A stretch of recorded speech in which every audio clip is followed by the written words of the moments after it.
Hey guys, welcome back to Vertical Momentum. I'm your host, Richard Kaufman, also known as the Comeback Coach. Guys, this is going to be a great episode. We're going to be talking about some fun things. We're going to be talking about things that are near and dear to my heart: fitness, first responders, keto, maybe a little bit of Free Shoes University. Well, we might talk about FSU too. Yes. I'm a big Hurricane fan, but I'm a big FSU guy too. So, guys, welcome to my friend Eric, law enforcement officer, changing the lives, helping veterans get healthy physically, mentally. So, Eric, brother, welcome to the show. Thank you for coming on. Man, thanks for having me on, man, and give me a chance to tell my story and spread some, positive vibes out to the people that need some help with their nutrition and PTSD and all other, issues. And by the way, you got a beautiful son. He's amazing. So his birthday's coming up in January. So I'm going to have to get him something because my birthday's coming up in January. So I got to make sure that I remember him for his birthday. That's all good, man. So my first question is, what is your definition of resiliency? Well, it's overcoming obviously something that an obstacle that you never thought you could overcome. My issue happened to be a shooting where I got shot in the line of duty and killed a suspect that shot me along with another officer. And then what's happened after that, from the weight gain, some of the depression, some of the anxiety, some of the roller coaster, not only diet, but mentally I was going through, led to heart disease and all kinds of issues. They wanted to put stents in me. And so I ended up taking my nutrition and my health back. I took it back. I really started diving into statins, diabetes. Knowing how to read my blood work was one of the biggest challenges I had to do. I mean, I could write a search warrant, but I didn't know how to read my blood work, right? I thought that was kind of a problem. So I dove into that world, man, and I became resilient. And I found out how, eating proper food and avoiding a lot of things, that are bad for you from the environment and stress ended up healing me. And I lost 80 pounds in a year and a half. And I cured my heart disease. All my numbers are fantastic. My A1C is 5.1. I did it through diet, not through medicine. And I worked out, but I didn't work out like that. I wasn't doing CrossFit training or anything like that. It was just more of watching what I was eating, staying active, and then mentally deciding to retire and not ride it out until, I get too old to enjoy the retirement. And once I gave up that stress of that job, I took off, and it's been the best decision I ever made. All right, so let's get into it, because you reminded me of a friend of mine. His name is Mr. Brock Bevel. He's a retired police officer involved shooting, same thing. Had to deal with some PTSD, and then he got into other stuff that I'll let him tell his story. But so take us back to the day before the shooting. What you were like the day before, then take us to that. And then take us to that moment of the shooting, and then take us to the moment the day after.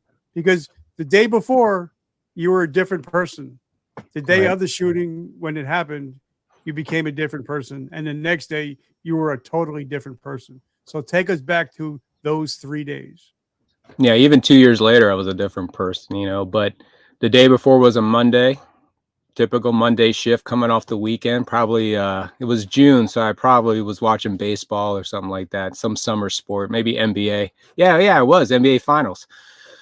So Tuesday comes along, and I play basketball a couple of times a week, and I was scheduled to play that Tuesday night, and I was one of 10 players. So all the guys that play hoops know if you're one of 10 and you don't show up, you mess everything up, because there's 9 guys. You got to play half court. One guy's got to sit.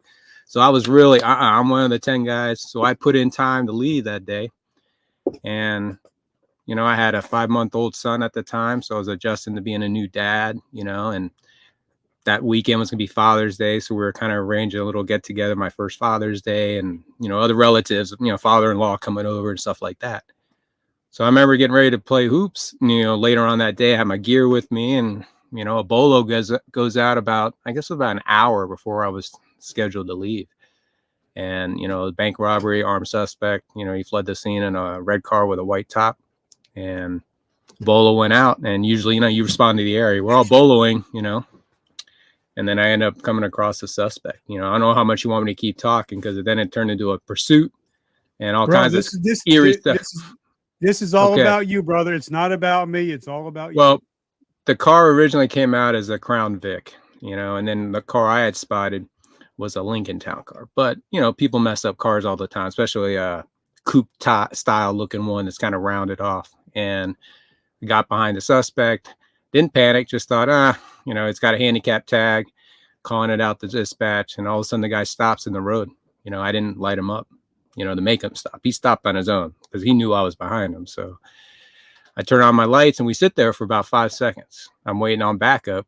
No use, you know, nothing's going down right now. He's in the car. I'm at a safe distance. I'm just going to stay here. You know, if I was younger, maybe I would have jumped out like all nervous and stuff, but I was just trying to be calm and wait for backup, you know, and he takes off.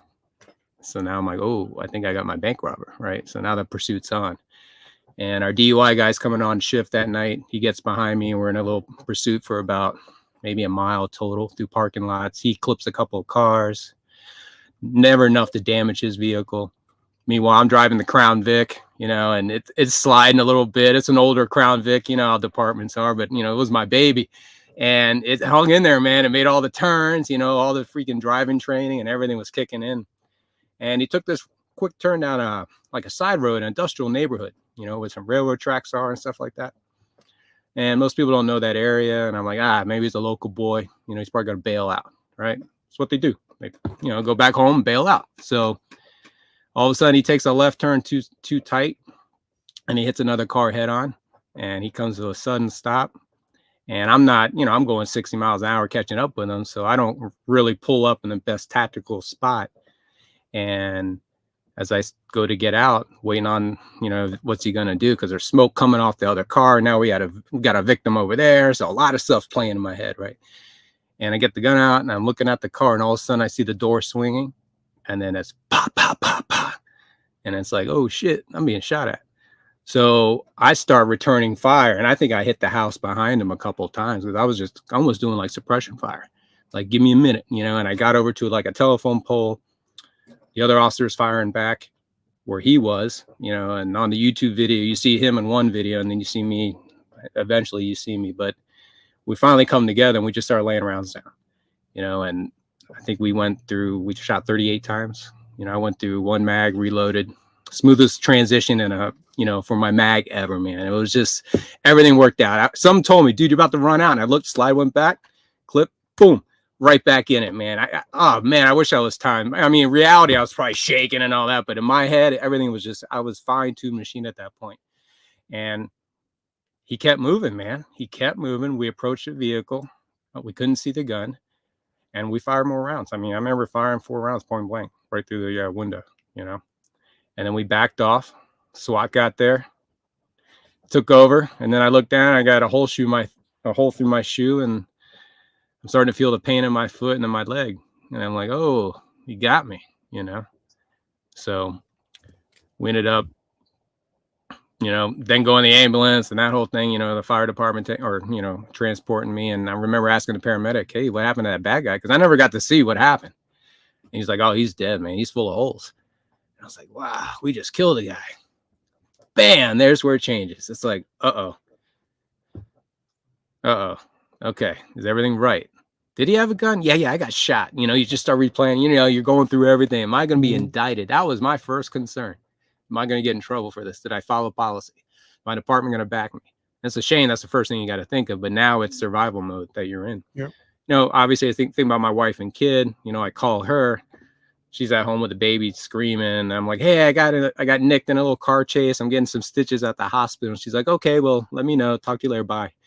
You know, and then I called my boy about basketball and he was all bummed. I go, dude, I can't make it. And he's like, what do you mean you can't make it? You're number 10.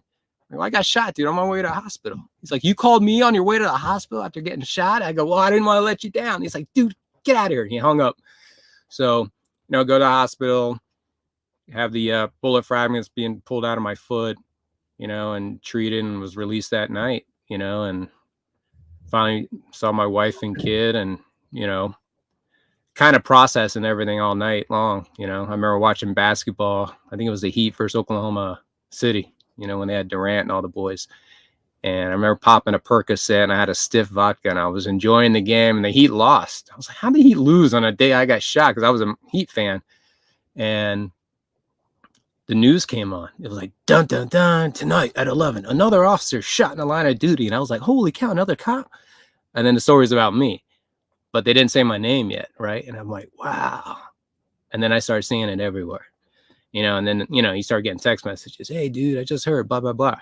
And then start snowballing, and you're like, wow, I don't know if you want to ask me anything because I can go on and I don't want to keep babbling, but you might have a question about maybe the suspect or the car chase itself. I'm not sure. Well, because the reason why I wanted to talk about it is because, and I think my show is one of the only shows where we actually talk about officers and veterans struggling with moral injury, because a lot of veterans, first responders, and we can speak frank on this show because we're mostly veterans and first responders. We curse a lot anyway, but a lot of us see shit and do shit that no human being should ever see or do.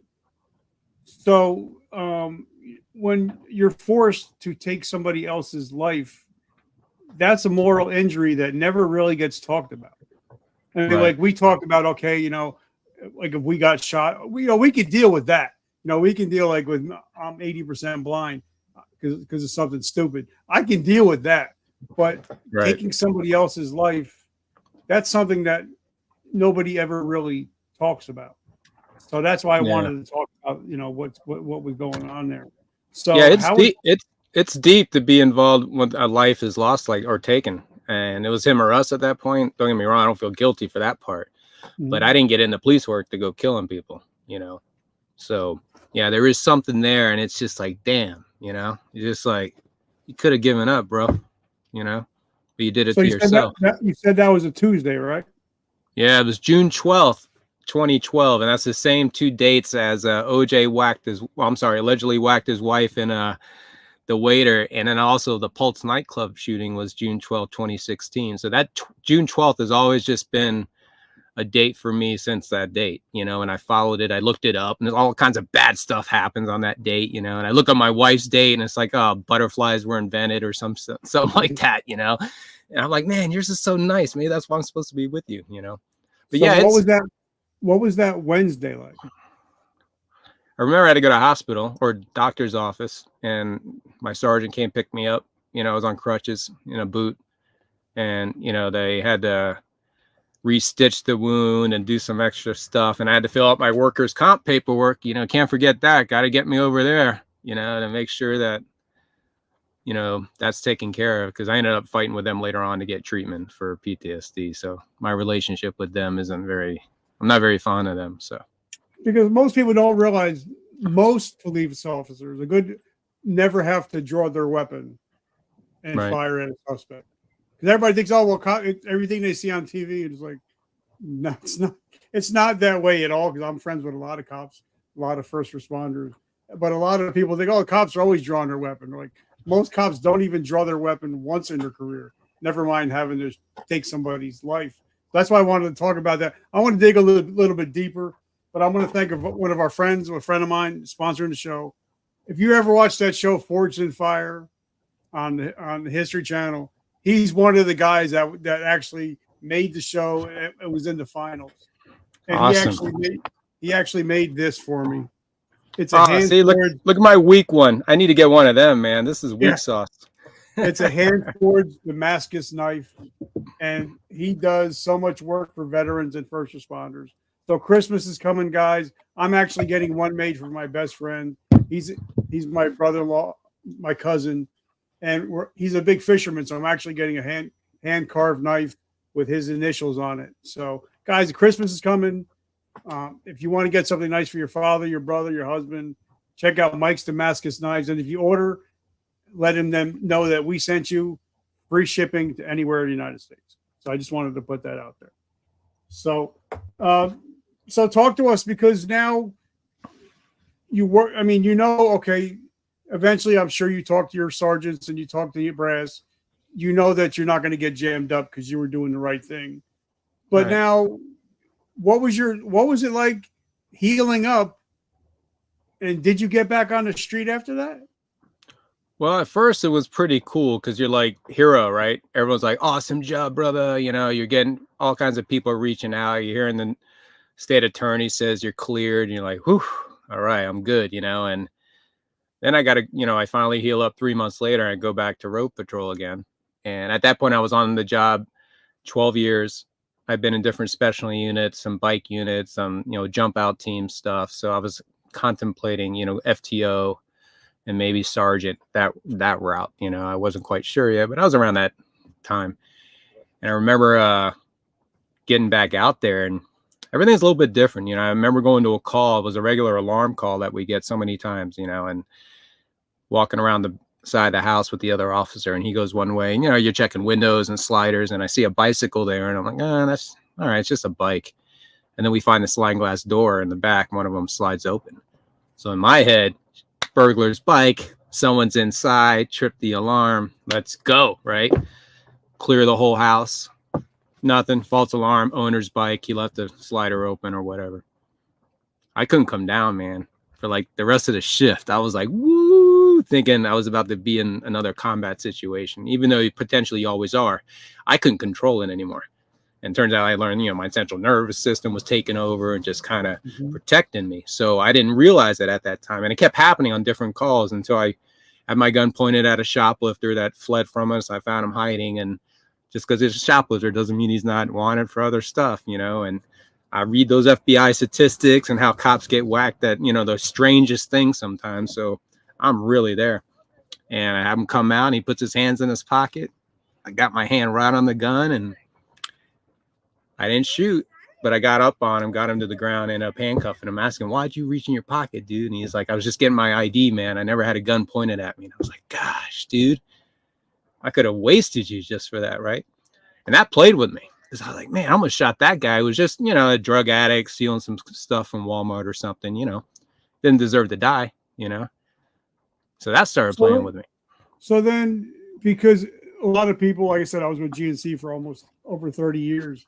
And a lot of people don't realize that once your central nervous system is just completely going, your body starts to break down.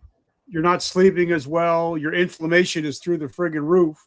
Yep. So what was your body doing during this time? Because obviously if your stress levels are up, your stress hormones are up, you might be gaining weight because of your stress hormones. So what was going on with your body at this time?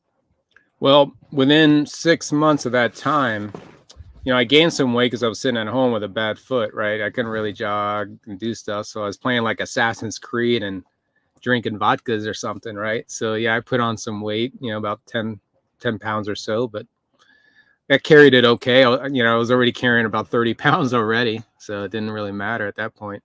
But I knew that later on finding out that my cortisol levels were just skyrocketing, and for me to calm down, I was drinking. There was no other, I wasn't going to get pills. What else was I going to do? You couldn't use CBD or anything at that point. How do I turn it off? Right. That was the biggest thing for me. So I was drinking, and then that would numb it. But then, you drink too much, then bad food choices. And it was just a constant cycle. But I was lucky enough, 6 months later, I got an evidence job that he posted. It was a desk job, Monday to Friday, Baker hours, no competition with vacations. I worked with another evidence custodian. I was the only sworn guy in the unit. And, I learned that, a lot of people would have hated it, but I loved it, man. It took me off the road. It made me a better father at that point because I could work a normal schedule. But it was hiding the symptoms is all it's doing at that point. I still didn't address what was going on. I still listened to the radio, still carried a gun, still drove a police car. Every time my family went somewhere, it was still there, so I still wasn't able to control it, and then I started thinking about it, broke down to a boss that I trusted who was in a critical incident himself. And he goes, you got to go, you got to go through, oh man, it was right at the tip of my tongue. The employment assistant, EAP. He goes, you should go to EAP. I got from her diagnosed with the PTSD. And she goes, you should file it under your foot claim because I still had an open claim for my foot and my leg from being shot. So then I piggyback off of that, and then I battle workers' comp to finally get the therapies, talk to a psychologist, and they had me break down from, a whole board full of lawyers, all kinds of stuff, but I did it. And I finally saw the doctor, and he was awesome, Dr. Barnett. And he goes, Eric, you have to learn how to dance with this, man, because it's not going away. Your central nervous system's taken over. It's telling you, I'm in control now. We tried it your way once, almost got us killed. We got to try it this way. You're not going to sleep as well. You're going to be a lot more irritable. You're going to be more protective of your family. You're not going to go out and see people. You're not going to go to the movies. You're not, what I'm saying? You're not going to let your wife and kid go out places. And that's totally what was happening at that point. So he helped me so much. Sorry, I started thinking about it. He really saved me. Because then I was like, man, I finally got answers to this. This is why I'm feeling like this. This is what, why I'm up in the middle of the night checking doors, But, woo, man, thanks. Very therapeutic, by the way, that any of you guys that suffer, talk about it. Get it out, because that shit's real and it haunts you if you don't fucking address it. So, anyways. That's what this show is all about, brother. That's what. No, I know. About. It's been a while since I really dove down into the psychological end of things, and I was sick mentally, obviously metabolically sick. Probably, I didn't get tested for it, but it definitely was pre-diabetic at that point. I was 60 pounds overweight, even though I was trying to work out the weight, it wasn't working, and finally I found the ketogenic way of eating because of a friend of mine, and it's low inflammatory. You'll see. And I read about it. I go, what, why not? He lost 50 pounds. He was an example right for me. And I dove into it, and so with the therapy and then changing my diet and then getting off my butt, sitting at work, I got one of those desks that goes up and down, and I got a stool that rolled so I can just be moving around and, changing my diet, help my energy level. I got one of those little counters. Let's see how many steps I got today, right? Walk, and it motivated me, and then the weight just started shredding off of me, and 6 months later I was down 50 pounds, and this is back in 2018. So it was just, once I found out why I was feeling like that with the struggles of PTSD, why I was gaining weight, I was able to dive into this therapy to help me, and I've ended up helping a lot of other guys too, because we all suffer, and one thing I know, I love doing keto, and my friend Jerry Brazy, I've had him on the show. He's a multi-millionaire, and he eats like 2 pounds of steaks a day. He's he's a beast. But he talks about, I know what, like when I go on a more heavier carnivore diet, I feel so much better. I sleep so much better. I'm not getting up in the middle of the night to pee like a racehorse because my body is in tune. And I feel better because I know that I don't have all that extra sugar and crap in me. So, but now when you're still on the job at this point, right? You're still working a full-time job. Yeah, I stayed in evidence 7 years. I still did details. I still had to be on hurricane, 12-hour alpha shifts. And, that would beat me up too, because the last thing I wanted to do is risk my life to fight for the citizens when I had a family at home with 2 kids. I was thinking about them a lot more. They were my priority, not like it used to be. And so, I stayed on there until 2019 when I turned 50, and then that's when I walked. All right. So, because I want to talk about that, because obviously you got my book. My book actually hit #1 twice. Cool. But a lot of people don't realize in the military, or if you're a veteran, or if you're a first responder, if you're an athlete, we all have a shelf life. No matter if you're a rookie, you never see 90-year-old police officers. You're going to have to hang up that uniform eventually. And for me, everything was being Sergeant Kaufman until I was no longer Sergeant Kaufman. Well, I didn't know who I was. And that was the day that I attempted suicide, Labor Day 2012, because I didn't know who I was. Who's Richard now? I've been Sergeant Kaufman, just like a police officer might be. I've been officer so-and-so. Well, who am I now? So what was it like hanging up the uniform for that final time? Because a lot of people, whether you're in the military or you're a police officer, once you step off base or step out of the precinct, a lot of us lose our career, a lot of us lose the camaraderie, and a lot of us lose our mission. And unfortunately, police officers talk to police officers, veterans talk to veterans. And then when you're no longer on the job, the phone stops ringing. So what was your transitioning like out of the police department? Well, I had a couple things happen. One of them, I found a cop brother that summer before I retired. He was a cop in Orlando. I had done a 23andMe DNA test in 2016. And that July of 2019, I'm retiring 3 months later, I get an email from this guy, and he's like, "Hey, I'm your half brother. I'm a cop in Orlando. Can you believe that?" And I'm like, "What?" So we ended up doing news conferences. It went pretty viral. Went all the way to like Switzerland. We were on Fox and Friends in the morning with our Class A uniforms, talking about 2019. They love cops. It wasn't the year of the riots yet, So everything was great, man. And he had been RVing and camping for like 10 years. And my wife was slowly trying to get me into this whole RV camping life, full-time life. And I camped with Dave. And I was like, man, I think I can do this. So retiring was this sense of we're selling our house, getting this mobile home. We're going to travel the country, and we're going to find a place in a couple of years that we want to call home. And I figured I'd fall back into something, maybe school board cop, evidence technician somewhere, maybe at a police department. So I didn't think I was going to give it up 100%. But I had a harder time this last October. Now my certification's null and void. It's done now. 4 years is up.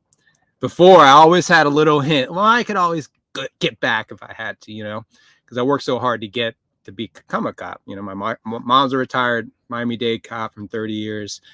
I didn't have anything easy for me getting on because of my FSU days. I partied a little bit too hard, so my background kept DQing me all the time. So I had to wait for the statute of limitations to get by to get hired. So I love being a cop, but giving it up, I'm still on duty every day. I'm telling you right now, I'm still helping people. I helped the lady at the park the other day find her keys, helping people with car issues. I'm still on patrol, but I'm just not working for the city anymore. And now I'm not getting into every interaction. I'm not getting in the middle of everything. Sorry, that was a B. I'm not going crazy. And it was just, the PTSD.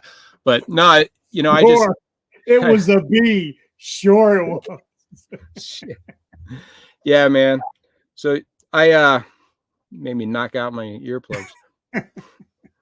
No, but it's just getting away from it. I still see cops. I still thank them. Same with the military. My dad was in the Air Force. It's all throughout my family. Most of our history, most of us are still here, have warriors in our, past, right?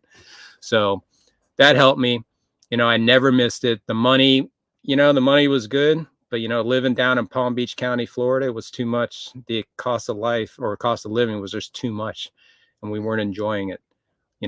Having to try to work 2 jobs and put our kids here, it just wasn't conducive to a healthy life. So we just changed it all, and I'm a carnivore now. I've been carnivore the last 4 years, and keto got me to there. I was heavy meat eater as a keto person anyways. I just threw vegetables in because I felt guilty. Now I haven't eaten vegetables in freaking 3 years, so once in a while I have French fries on the side. Not gonna lie, if it's a chicken wing football night, I might dip into that. But for the most part, that saved my life, man. Changing my diet, understanding what I was putting in my body, but giving up the career, that's how I ended up with cops and campers. I started meeting retired cops across the country, got into that flag incident in New York where they told me to take down that thin blue line flag, and that went kind of viral. Got suspended from a camping club, Thousand Trails, because they suspended me for 2 months. So I got invited by other campgrounds, and I said, you know what, we should do this. We should have retreat programs for PTSD, for health and diet, metabolic disease. I've got doctors that want to come to our next event in New York in July and just talk. Bro, I'm in Jersey. You got to invite me, bro. Yeah. It's Cops and Campers Part 3. We have a documentary out there on YouTube if anyone wants to check out and see what it's about. Getting guys that don't know each other, but we know each other, if you know what I mean. And we find camping buddies. And next thing you know, a guy, instead of thinking he's not part of his old shift anymore, hey, the guys are getting together next weekend at the local state campground. Let's go. And it's just more of us without the pressure of the job. We all have the same stories. We laugh. We make fun of each other. Guys get nicknames. It's the same group that you had before, man. And even that I've seen guys that didn't like each other at the department. Now they're camping. They're getting along, because I took that whole rank out of it. you know, a lot of the other issues that go on within a department that erode a department and the camaraderie, it's gone. You know, so check out Cops and Campers if anybody's really looking to get some positive. We're just going nonprofit right now, waiting on my paperwork to come back, and then we're going to launch it and just start spreading the word. We got Michigan, we got Georgia, and obviously we got New York, we got other states we want to get to, because I know they all want to do something fun, you know. And one thing that I love is, you know, military or police officers, we have that I can talk to you because we've both raised our hands, but I don't have anybody else I can talk to.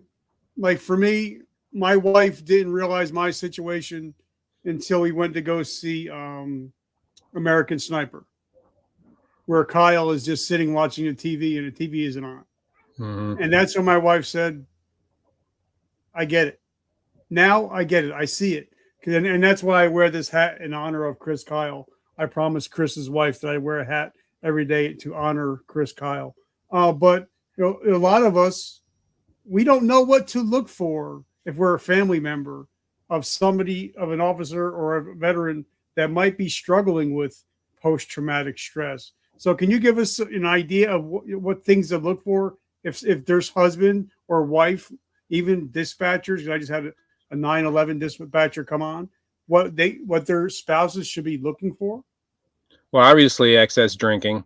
The edginess is something that we all tend to have anyways, you know, so I wouldn't say, oh, you know, he's a jerk sometimes, but it's the timing of stuff. It's the reaction. I would get that.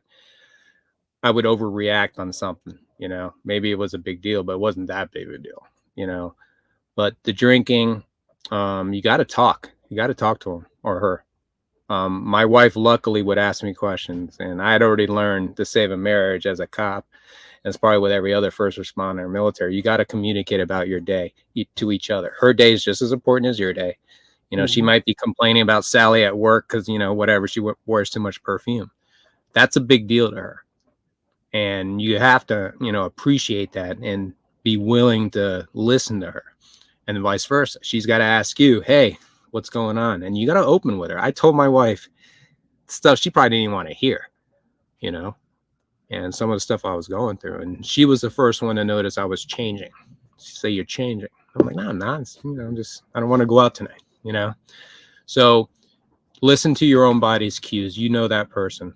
If something's changing, don't be scared to say something, because let's face it, a lot of this ends up in suicide. You know, you don't want to ever go back to that moment and say, man, I wish I would have started off just talking. Even if you annoy him, you got to tell him, hey, Officer Reynolds, he seek therapy. To walk through those apartments knowing everyone knew my business. Saved my life, though, you know. And I get it, brother. But now a lot of people don't know that the average life expectancy for a male in the United States is 78 years old. The life expectancy of a veteran or a first responder is 59. 20 years difference. 19 years, 20 years difference. So What do you think are the reasons of that 20-year difference between the average person and the veteran's life expectancy or a first responder? Well, obviously listen to, you know, the job itself. I mean, every day you're doing combat, you know, whether you're, you know, overseas or you're at home, you know, and it wears you down and it wears your body down. And, you know, obviously your diet, your stress, you know, you see cops on TV, you know, how many really look like they're in that good of shape later in their career, you know, and it's not always because they're eating a bad diet. Like we were saying, you're gaining weight just from the stress, you know, your hormones are kicking in like that. And it's, you know, it's very traumatic to your body. And what happens over that time is the long-term damage, you know, from diabetes that you develop, the heart disease, obesity, you know, blood pressure, you know, the hypertension and all that from the job, you know, and guys are holding on. Oh, I got to get that drop money. I got to get that 30 years in so I can retire. And then you spend all your money while you're going to the doctor's offices, you know, it never made sense, you know, and I saw cops retire multiple pensions from the Coast Guard, from our department. And then from the school board, they got vested in 3 pensions, and he lived 5 years, died of a heart attack. What is that? You know, what kind of quality of life is that? You know, so medications don't help. You know, you can't fix this problem with medication. You're going to delay it. And meanwhile, you're going to cause more damage, whether it's statins, you know, and some of these blood pressure medicines, you know, and nothing against modern medicine, but a lot of them, you know, let's look at the profit train that it is. You know, they don't make money if you're healed, right? If you're healthy. And I hate to say it, it's a got into our medical system. Unfortunately, it's been infected. You know, it's a profit-based medicine now, no longer healing people. So I would take your health into consideration 100%. You know, if you're suffering through and you're gaining weight, just the sugars are terrible. Carbs are terrible, guys. Come on. This meat thing they're doing, they're trying to poison us with this kibble that they're feeding like dogs. Why do you think our dogs and cats are sick? Come on. I love it. So I'm going to ask you a question that I didn't think I was going to ask, but I just had the producer of Sound of Freedom on, and we were talking about how now, guys, as you guys know, I'm in recovery. It'll be 35 years January. No drugs or no alcohol. But I'm really interested in what people's opinions are of ayahuasca, microdosing, and I hear, because I watch this show, it's called How to Change Your Mind. I think it was on Netflix. Mm-hmm. And it talks about how now they're helping using LSD, MDMA, and also ayahuasca to help people struggling with PTSD and stuff like that. What are your opinions on that stuff? Shoot, man. If it's in a controlled situation, I think, hey, to each his own. You know, I had my experiences in college. You know, it wasn't with ayahuasca, but let's say, you know, an occasional mushroom party would happen through campus, you know, and that, to me back then, was some of the most intellectual times of my life when I look back. Some of the deep, you know, almost like meditation that I do now, you know, when I do stretching and I'm working out. It puts me in the state of mind, and I'm able to, you know, observe and think about not only my actions, but day-to-day stuff and things I have to do. It slows things down, almost like marijuana does too, you know. Slow it down. Let's focus on the task, you know, because sometimes we're just overstimulated. We all think we're ADHD. It's just we're getting presented with too many ideas. You know, we just need to. And I think the same thing with PTSD. I mean, I did some art therapy where I was able to move some of all the unresolved issues from my frontal lobe into, I guess, my post or the rear part of my brain. And there's a lot of trauma that I had in my life, you know, and not anything like sexual trauma or anything like that, but I have 8 marriages with my 2 parents. I was in multiple schools, you know, going around in Miami and then back to Georgia, and then being the new kid a lot in different situations, and how traumatic that was for me fitting in, getting into fights. I mean, I got paddled in 1983 by the principal, like you see in these movies, over a desk.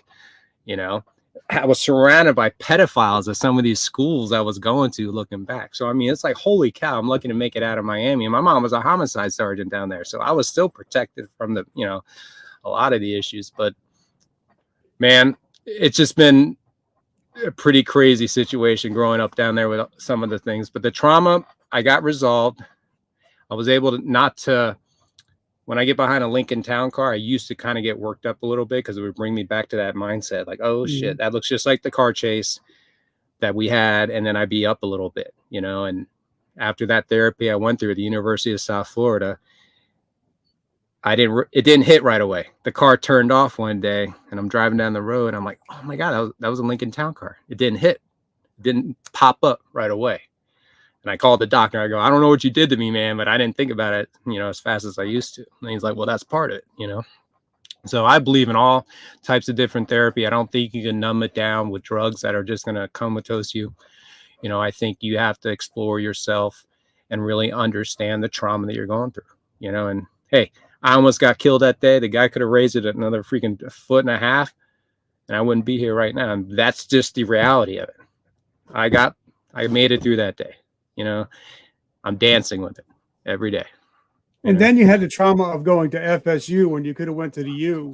You could have went to Miami.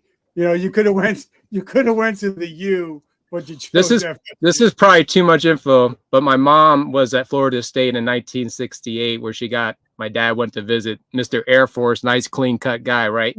Knocked her up. So I was actually conceived in Tallahassee, and I ended up going back to my on my homeland to get my degree. That's the way I look at it. So I love it. I love it. I think me and you really jam because I'm a big basketball guy. I love basketball. I'm up every night playing 2K3. That's my helps me deal with my trauma. I'm up playing basketball at night, rethinking everything in my life, and helps me calm down. So I have a video game that helps me with my trauma. That's my thing.